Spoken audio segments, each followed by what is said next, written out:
Hi అందరికీ welcome back to my channel Mrs Mahi.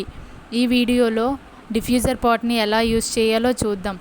ముందుగా diffuser పాట్ని, క్యాండిల్స్ని, అలాగే వేపరైజింగ్ ఆయిల్ని తీసుకోవాలి. ఈ వేపరైజింగ్ ఆయిల్ మార్కెట్లో మీకు అవైలబుల్ దొరికే ఏ ఫ్లేవర్లో అయినా తీసుకోవచ్చు.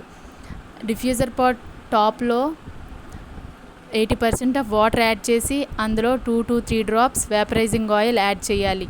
నేనైతే జాస్మిన్ ఫ్లేవర్ తీసుకున్నాను. నెక్స్ట్ క్యాండిల్ తీసుకొని ఆ క్యాండిల్ లైటప్ చేసి డిఫ్యూజర్ పాట్లో ప్లేస్ చేయాలి. ఇలా ప్లేస్ చేయడం వల్ల ఆ వాటర్ హీట్ అయ్యి రూమ్ అంతా మంచి ఫ్రీగ్రెన్స్గా ఉంటుంది. మీకు నచ్చిన ప్లేస్లో దీన్ని ప్లేస్ చేయొచ్చు. స్టడీ రూమ్లో, బెడ్రూమ్లో, హాల్లో మంచి హోమ్ డెకర్ అని కూడా చెప్పొచ్చు. మీరు చూసినట్టయితే రెస్టారెంట్స్లో, హోటల్స్లో ఎక్కువగా వీటినే యూస్ చేస్తూ ఉంటారు, ఎందుకంటే వీటి ఫ్రీగ్రెన్స్ లాంగ్ లాస్టింగ్గా ఉంటుంది. నేను ఈ డిఫ్యూజర్ పాట్ని ఎక్కువగా కిచెన్లో యూస్ చేస్తాను. మీలో ఎంతమందికి డిఫ్యూజర్ పాట్ గురించి తెలిస్తే కామెంట్ సెక్షన్లో కామెంట్ చేయండి.